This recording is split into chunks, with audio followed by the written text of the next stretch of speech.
டெல்லியில் இருந்து இரண்டாவது கட்டமாக 7 மாணவர்கள் விமானம் மூலம் சென்னை திரும்பியுள்ளனர். அவர்களை வரவேற்ற அமைச்சர் நாசரிடம் எமது செய்தியாளர் நடத்திய நேர்காணலை காண்போம்.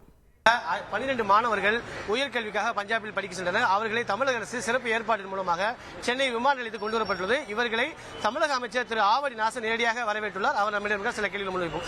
சார் வணக்கம் சார். ஒட்டுமொத்தமாக வடமேற்கு மாநிலங்களில் எத்தனை தமிழக மாணவர்கள் உயர்கல்விக்காக சுற்றுலா கண்டி போயிருக்காங்க, அதை ஐடென்டிஃபை பண்ணிட்டோமா? சுற்றுலா போனவங்க இல்லை, இவங்க முழுக்க கல்வி உயர்கல்வி பருவம், தோட்டக்கலை, ஃபிஷரிஸ், அதே மாதிரி ஆடை வடிவமைப்பு, வேளாண்மை, இது போன்ற உயர்கல்வி பெறுவதற்காக மாணவ செல்வங்கள் கல்வி சென்றவர்கள் NIFT அதே மாதிரி NIT போன்ற உயர்கல்வி ஏற்பாடு போன இடங்களில் ஏற்பட்ட பதட்டமான சூழ்நிலை.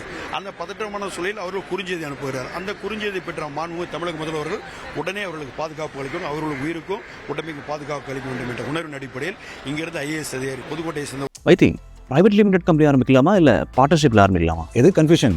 ஒரு எக்ஸ்பர்ட் கிட்ட பேசுறோம். எப்படி பாஸ்வாலா பி தி பாஸ்.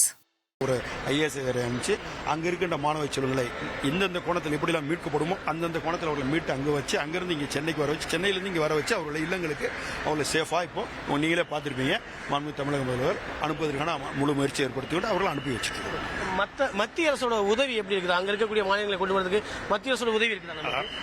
முழுக்க மாநில அரசும் இங்கிருந்து ஜம்மு காஷ்மீர் அரசும் மத்திய அரசும் இணைந்து அங்கே இருப்பவர்களை மீட்டெடுப்பதில் எல்லாம் அதுவும் அதுக்கு கண்ணுங்கருத்தமாக நம்முடைய முதல்வர் அவர்கள் அதற்கு தேவையான அனைத்து பணிகளையும் செய்து கொண்டிருக்கிறார்கள். மற்ற மாணவர்கள் அங்கே இருக்காங்க, அவங்களோட பெற்றோர்களுக்கு நீங்க சொல்லக்கூடிய கருத்து என்ன சார்? அவங்க பயத்தில் இருக்காங்க, அவங்க பாதுகாப்பாக கொண்டு வரதுக்கு நீங்க என்ன சொல்ல விரும்புகிறீங்க? மாண்புமிகு தமிழக முதல்வர் அவர்கள் முழுக்க முழு நேரத்தையும் அவர் கண்ணின் இமை போல இருந்து அவர்களுடைய பாதுகாப்பு நடவடிக்கை அவர்களை மீட்டெடுக்கும் பணிகளை திறம்பட செய்து கொண்டிருக்கின்றார்கள். அந்த அடிப்படையில் அந்த பணிகள் செய்து கொண்டிருக்கிறார்கள்.